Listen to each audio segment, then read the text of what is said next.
Hello दोस्तों, स्वागत है आपका अपना चैनल वीडियो 360% में। तो चलिए दोस्तों, आज लेकर के आए हैं इलेक्ट्रिकल मशीन सेकंड का चैप्टर 3, जो कि है सिंक्रोनस मशीन का वीडियो 3। अब जब वीडियो 3 बता रहे हैं तो इससे पहले की 2 वीडियो चैनल पे अपलोडेड है। आप नहीं देखे हैं तो देख लीजिए। यदि आप केवल इस वीडियो को यहाँ तक देख रहे हैं कि कैसे भी इसका PDF मिल जाए, तो उसके लिए टेलीग्राम चैनल है हमारे पास, edu_score इलेक्ट्रिकल 5th सेम। जिसको सर्च करेंगे तो आ जाएगा। अगर इतना भी आपको दिक्कत नहीं उठाना है तो इसके डिस्क्रिप्शन में हम लिंक को डाल दे रहे हैं। कभी कभी लिंक एरर हो जाती है, तब आप सर्च कर लीजिएगा, जैसा कि आपको स्क्रीन पे दिखाया जा रहा होगा। चलिए अब देखते हैं इस वीडियो का कंटेंट कि इस वीडियो में क्या क्या है। तो देखिए, इस वीडियो में हम देखेंगे सिंक्रोनस मोटर का इक्विवेलेंट सर्किट। सिंक्रोनस मोटर का इक्विवेलेंट सर्किट देखेंगे। Phasor diagram of synchronous motor, synchronous motor का फेजर डायग्राम देखेंगे तीनों पावर फैक्टर पे, लैगिंग पावर फैक्टर पे भी, यूनिटी पावर फैक्टर पे भी और लीडिंग पावर फैक्टर पे भी। फिर हम देखेंगे equivalent circuit for alternator, alternator का इक्विवेलेंट सर्किट तीनों पावर फैक्टर पे, लैगिंग पावर फैक्टर पे, यूनिटी पावर फैक्टर पे, लीडिंग पावर फैक्टर पे, लैगिंग पावर फैक्टर पे, यूनिटी पावर फैक्टर पे और लीडिंग पावर फैक्टर पे। और यदि आपको कोई फीडबैक देना हो वीडियो से रिलेटेड या टीचिंग स्टाइल से रिलेटेड, तो आप हमारे व्हाट्सएप नंबर 9506008885 पे कोई सा भी फीडबैक दे सकते हैं। टीम हमारी आपके फीडबैक पे वर्क करेगी। तो चलिए बिना देर किए स्टार्ट करते हैं, आते हैं अपने स्टार्टिंग पे। देखिए दोस्तों, चूँकि हम यह जानते हैं कि जितने भी मोटर हैं वो RL नेचर के हैं, रेजिस्टेंस और इंडक्टेंस। तो जब हम जानते हैं तो यह देखिए हेडिंग है equivalent circuit of synchronous motor, यानी सिंक्रोनस मोटर का इक्विवेलेंट सर्किट। अब देखिए क्या आता है कि हमारा स्टेटर का पार्ट है। क्या है? स्टेटर का पार्ट है। और हम सप्लाई हर टाइम किसको देते हैं? स्टेटर को। हर टाइम स्टेटर को देखते हैं, चाहे वो सिंगल फेज हो चाहे वो 3 फेज हो। लेकिन जब हमारी सिंक्रोनस मशीन की बात आती है तो ये डबली एक्साइटेड होता है। डबल एक्साइटेड होता है यानी कि हम स्टेटर को भी सप्लाई देते हैं और रोटर को भी DC सप्लाई देते हैं। तो देखिए, तो इस जो वाइंडिंग है हमारी सिंक्रोनस मोटर के स्टेटर में, उसमें रेजिस्टेंस भी होगा और इंडक्टेंस भी होगा। रेजिस्टेंस भी होगा और इंडक्टेंस भी होगा। तो हम रेजिस्टेंस R को माने हैं RA। यहाँ पे RA क्या है? पर फेज वाइंडिंग का रेजिस्टेंस है। चूँकि यह 3 फेज की मोटर है तो RA क्या है? पर फेज वाइंडिंग का रेजिस्टेंस है। और जो इसमें इंडक्टिव जो इसमें इंडक्टेंस है, मतलब कि इस वायर में इंडक्टेंस है, उसकी अपनी कुछ ना कुछ रेजिस्टेंस होगी। तो इंडक्टेंस का रेजिस्टेंस जो होता है वो इंडक्टिव रिएक्टेंस कहलाता है। तो हमारी क्या है? XA पर फेज वाइंडिंग का इंडक्टिव रिएक्टेंस है। अब आप बोलेंगे कि एक बार रिएक्टेंस हो गया तो 2 बार रिएक्टेंस लाने की क्या ज़रूरत थी? तो ये जो हमारा XAR है, इसको कहते हैं यह एक झूठा रेजिस्टेंस है, सॉरी झूठा रिएक्टेंस है। ये कैसा है? एक झूठा यानी फिक्टियस रिएक्टेंस है, इंडक्टिव रिएक्टेंस है। तो अब ये झूठा है तो क्यों लिया गया है? तो जो सिंक्रोनस मशीन होती है उसके आर्मेचर रिएक्शन के कारण जो ड्रॉप होता है उसको रिप्रेजेंट करता है। ये क्या करता है? जो सिंक्रोनस मशीन है उसमें जो आर्मेचर रिएक्शन के कारण जो ड्रॉप होता है, ये फिक्टियस रिएक्टेंस उसको रिप्रेजेंट करता है। और ये दोनों XA और XAS को XS से यानी सिंक्रोनस रिएक्टेंस इन दोनों के सम को क्या कहते हैं, XS यानी सिंक्रोनस रिएक्टेंस, और इन तीनों के सम को क्या कहते हैं? Synchronous impedance. सिंक्रोनस इम्पीडेंस यहीं पे देखिए, जो हमारा रोटर है उसको डीसी सप्लाई से कनेक्ट किए हुए हैं, यहाँ पे एक वेरिएबल रेजिस्टेंस लगा हुआ है। तो देखिए, यदि सिंक्रोनस मशीन के स्टेटर को डीसी मशीन के आर्मेचर के समान मान लिया जाए तब माना। देखिए, हम जो सिंक्रोनस मशीन का स्टेटर है उसको डीसी मशीन के आर्मेचर की तरह मान लिए है, तो क्या होता है? जो वहाँ पे आरए है, ये क्या है? आरए पर फेज वाइंडिंग का रेजिस्टेंस है। आरए क्या है? पर फेज वाइंडिंग का रेजिस्टेंस है। एक्सए क्या है? स्टेटर की पर फेज वाइंडिंग का इंडक्टिव रिएक्टेंस है। एक्सए क्या है? स्टेटर की पर फेज वाइंडिंग का इंडक्टिव रिएक्टेंस है। XAR क्या है? यह एक फिक्टियस रिएक्टेंस है। फिक्टियस मतलब झूठा रिएक्टेंस, जो सिंक्रोनस मशीन में आर्मेचर रिएक्शन के कारण होने वाले ड्रॉप को रिप्रेजेंट करता है। और XAR किसको? आर्मेचर रिएक्शन के कारण जो ड्रॉप होता है, देखिए XAR यानी कि आर्मेचर रिएक्शन के कारण जो ड्रॉप होता है उसको रिप्रेजेंट करता है। यहाँ पे XS है, यानी XA और XAR के सम को XS कहते हैं, सिंक्रोनस रिएक्टेंस। और जो इम्पीडेंस होता है, तो चूंकि दोस्तों हम जानते हैं कि इम्पीडेंस क्या होता है? R प्लस JXS का सम होता है। R प्लस JXS का सम होता है। यहाँ पे J क्या दिखाता है? यह दिखाता है कि जो XS होता है वो रेजिस्टेंस के 90 डिग्री पे होता है। R प्लस J और XS का वैल्यू होता है XA प्लस XAR। अब देखिए, स्टेटर सर्किट में KVL लगाने पर, यानी कि जब हम स्टेटर सर्किट पे क्या लगाते हैं? KVL, किरचॉफ वोल्टेज लॉ लगाते हैं, तो क्या होता है?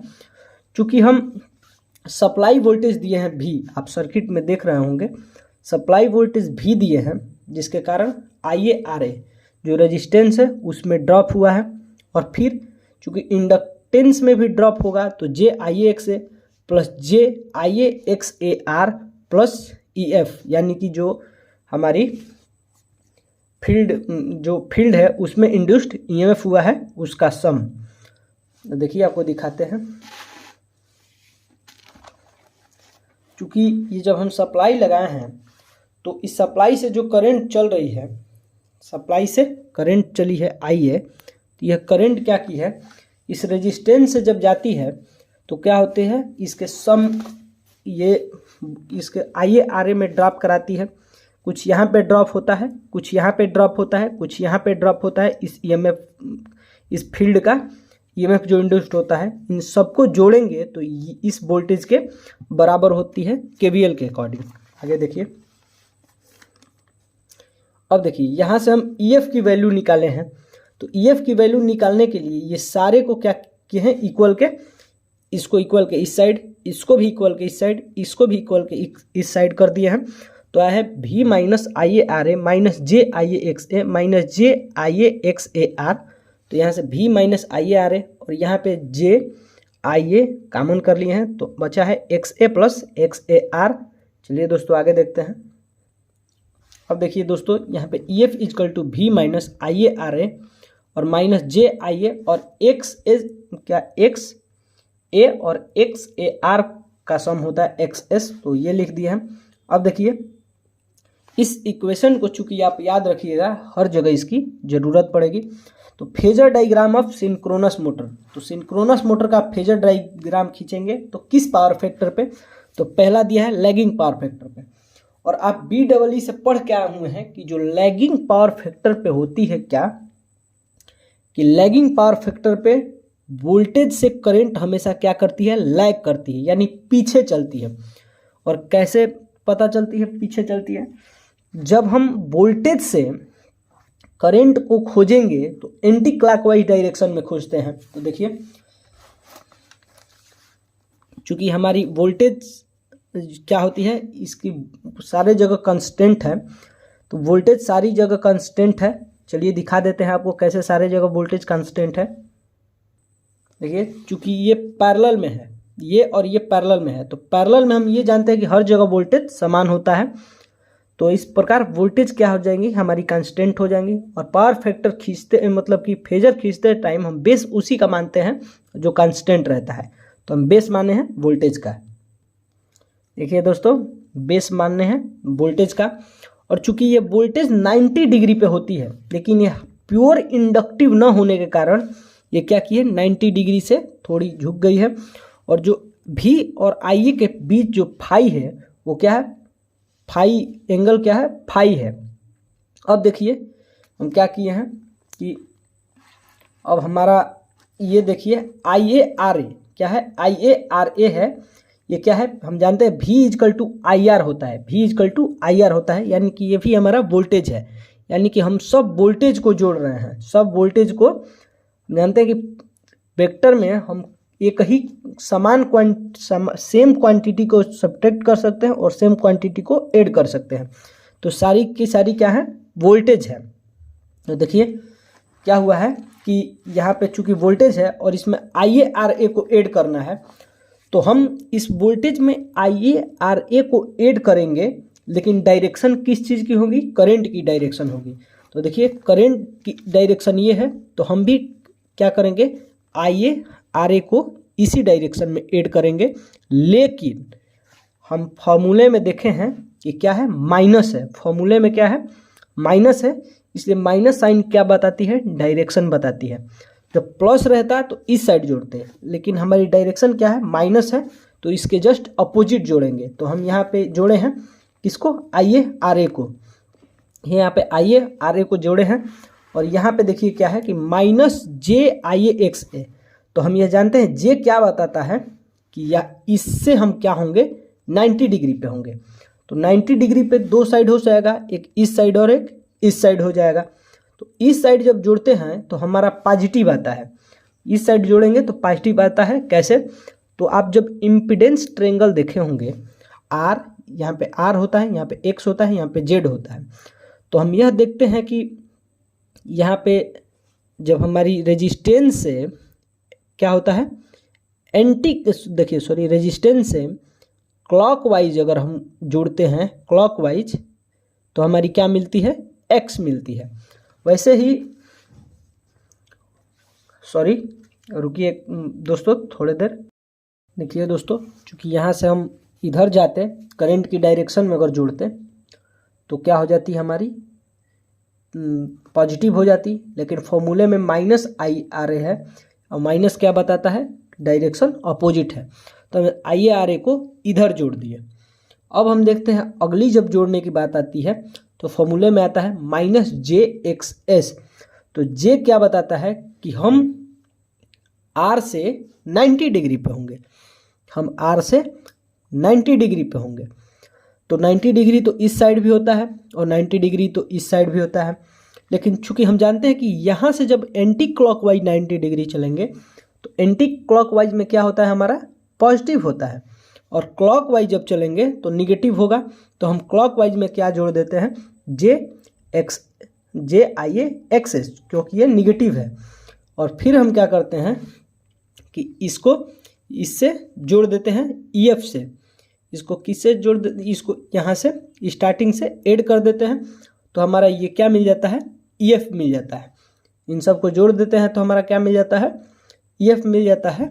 और भी और ई एफ के बीच जो एंगल होता है डेल्टा, उसे लोड एंगल कहते हैं। लेकिन चूंकि हम ये देख रहे हैं कि भी क्या है, बहुत बड़ा है, और ई एफ क्या है, उससे छोटा है, तो इस केस में हमें क्या मिलता है, भी is greater than E F. और इस कंडीशन को क्या कहते हैं, अंडर एक्साइटेशन। यानी कि सिंक्रोनस मोटर जो होता है वो लैगिंग पावर फैक्टर पे अंडर एक्साइटेशन की तरह कार्य करता है। कैसा करता है, अंडर एक्साइटेशन की तरह। अब देखिए यूनिटी पावर फैक्टर पे क्या होती है कि ये हमारी वोल्टेज हो गई, ठीक है। और इसमें हम क्या करते हैं, चूंकि ये वोल्टेज है, यहाँ तक वोल्टेज है, और यूनिटी में हमारी क्या होती है, चूंकि लैगिंग में करंट लैग करता है वोल्टेज से, लेकिन यूनिटी में क्या होती है, वोल्टेज और करंट एक ही फेज में होते हैं। तो वोल्टेज और करंट एक ही फेज में है, तो हमें IA को जोड़ना है, V में IA को जोड़ना है, तो हम जानते हैं कि वोल्टेज जुड़ता है वोल्टेज में, लेकिन उसका एंगल क्या माइनस होने के कारण इसकी दिशा किसकी होगी, चूँकि इसकी दिशा भी करंट की होगी, लेकिन ये माइनस होने के कारण ये इसमें अपोजिट डायरेक्शन में जुड़ेगा। हम पॉजिटिव रहता है तो इधर जोड़ देते हैं, निगेटिव है तो -RA यहाँ तक जुड़े हैं। और फिर क्या होता है कि -JIA एक्सेस जोड़ना है, तो हम जानते हैं कि यहाँ से चलते तो देखिए यहाँ पे -JIA एक्सेस जोड़ दिए हैं, क्योंकि ऊपर पॉजिटिव हो जाती और नीचे हमारी क्या हो जाएगी निगेटिव, तो निगेटिव में ही जोड़ना है। और फिर जब हम EF खींचते हैं तो हमें क्या मिलता है, EF और V जो क्या होती है वो बराबर बराबर मिलते हैं, और इस केस में थीटा की वैल्यू 0 डिग्री होती है और डेल्टा की वैल्यू क्या होती है, डेल्टा क्या होता है लोड एंगल होता है, V और EF के बीच का एंगल होता है। इस केस में क्या होता है V और EF बराबर बराबर होते हैं, इसको कहते हैं नॉर्मल एक्साइटेशन, नॉर्मल एक्साइटेशन। चलिए दोस्तों आगे देखते हैं। अब देखिए दोस्तों लीडिंग पावर फैक्टर पे, चूँकि फॉर्मूला हमारा सेम है, तो देखिए इसमें लीडिंग पावर फैक्टर में तो क्या करती है, वोल्टेज से करंट लीड करती है, वोल्टेज से करंट लीड करती है 90 डिग्री, लेकिन ये 90 डिग्री पे क्यों नहीं है, तो ये जान जाइए कि प्योर इंडक्टिव नहीं है। प्योर इंडक्टिव ना होने के कारण ये 90 डिग्री से थोड़ा सा इधर है, सॉरी लीड करती है, प्योर कैपेसिटिव नहीं है। इस केस में क्या होता है कि थीटा हमारा V और IA के बीच का एंगल होता है। अब देखिए क्या होता है, तो इसमें आता है EF equal to V minus, आप पीछे के फॉर्मूले को देख लीजिए, EF equal to V minus IARA।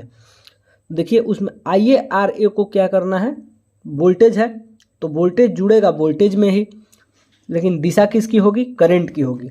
देखिए ये करंट की दिशा है तो हम इधर जोड़ते हैं तो पॉजिटिव होता है, लेकिन हम इसके अपोजिट जोड़े हैं क्योंकि ये निगेटिव है, तो हम -IARA है इसलिए इसको हम अपोजिट जोड़ दिए हैं। और फिर यहाँ से ये 90 डिग्री पे होगा और निगेटिव में है इसलिए हम इसको -JIA एक्सेस जोड़ दिया है, निगेटिव में है इसलिए, क्योंकि यहाँ से जब हम क्लॉकवाइज खोजेंगे तो क्लॉकवाइज एंगल क्या होता है निगेटिव होता है, तो यहाँ से जब खोजेंगे तो -JIA एक्सेस हो जाएगा, और इसको यहाँ से और इसको जब ऐड करेंगे तो हमारी EF मिल जाएगी। और दोस्तों इस केस में हमें मिलता है, लीडिंग पावर फैक्टर के केस में जो EF होता है ये बड़ा होता है V से, और EF जो होता है और V से बड़ा होता है, तो EF is greater than V, इसको कहते हैं ओवर एक्साइटेशन। यानी कि सिंक्रोनस मोटर है वो लैगिंग पावर फैक्टर पे अंडर एक्साइटेशन की तरह काम कर रही है, यूनिटी पावर फैक्टर पे नॉर्मल एक्साइटेशन की तरह कार्य कर रही है, और लीडिंग पावर फैक्टर पे ओवर एक्साइटेशन की तरह काम करती है।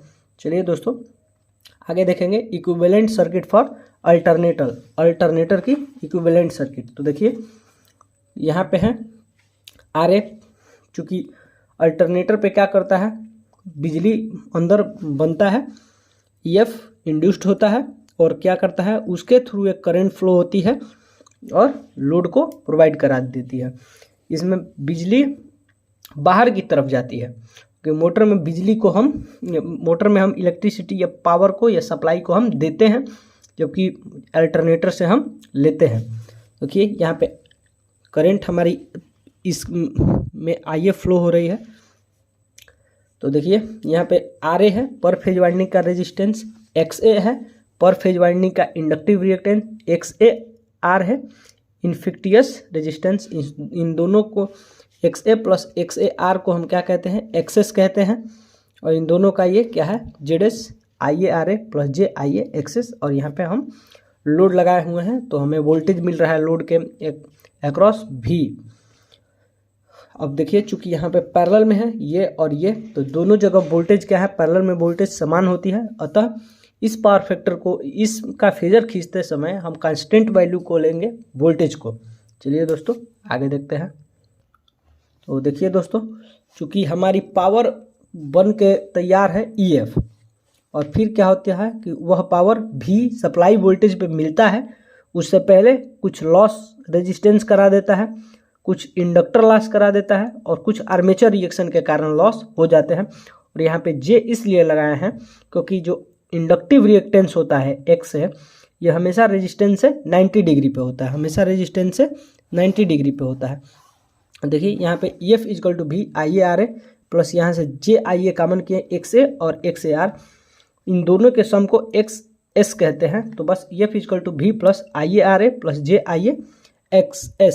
तो दोस्तों यह फार्मूला आपको याद रहेगा, तभी हम फेजर खींच पाएंगे। तो देखिए लैगिंग पावर फैक्टर के बेसिस पे क्या करते हैं, तो लैगिंग पावर फैक्टर में हम यह जानते हैं कि लैगिंग पावर फैक्टर में करंट क्या करती है, वोल्टेज से लैग करती है, लैग यानी पीछे चलती है।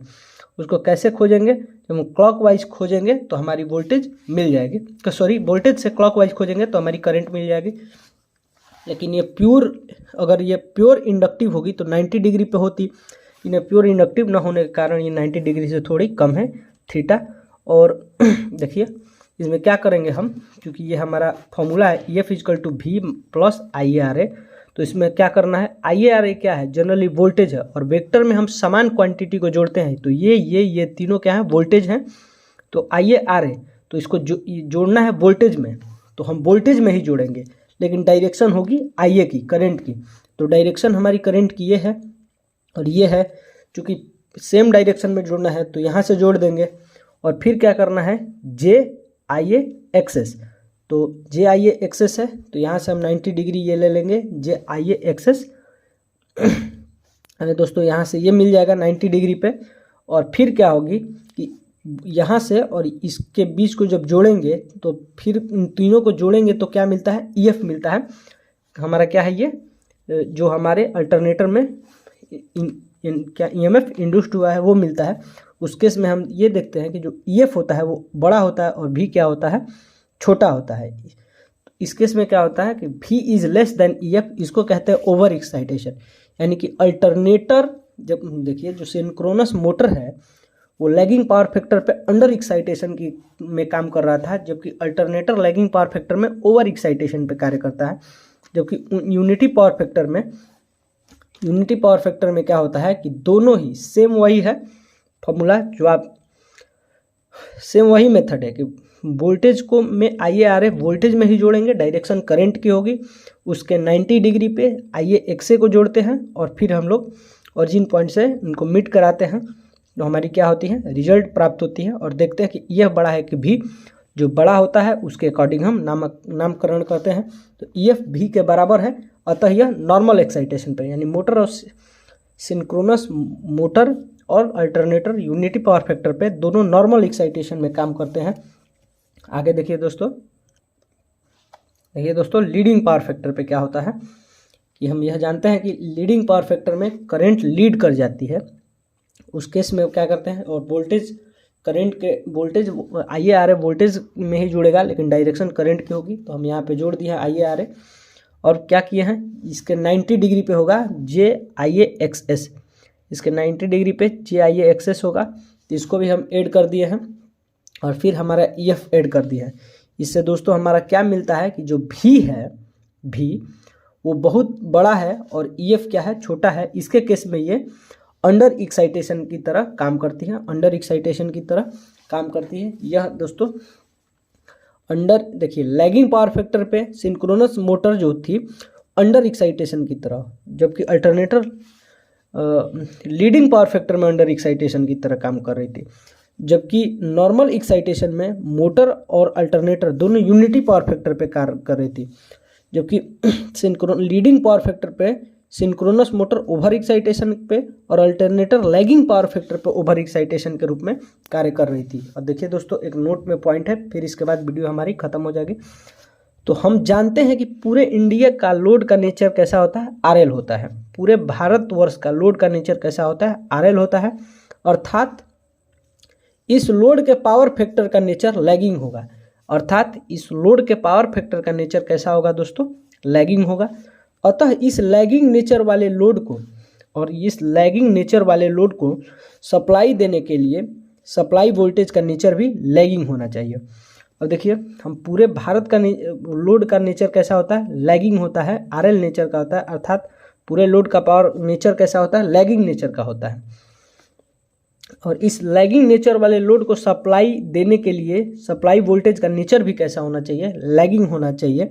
और हम जानते हैं कि वोल्टेज बनाता कौन है, सब हमारा वोल्टेज देता कौन है, पावर बनाता कौन है, तो अल्टरनेटर। यही रीजन है कि पूरे भारतवर्ष का टोटल अल्टरनेटर, सारे अल्टरनेटर ओवर एक्साइटेशन के कंडीशन में लैगिंग पावर फैक्टर पर चलाते हैं। इस प्रकार क्या होता है कि सारे अल्टरनेटर जो होते हैं वो ओवर एक्साइटेशन के लिए हम लोग लैगिंग पावर फैक्टर पे चलाते हैं। चलिए दोस्तों, मिलते हैं अगले वीडियो में। बहुत बहुत धन्यवाद।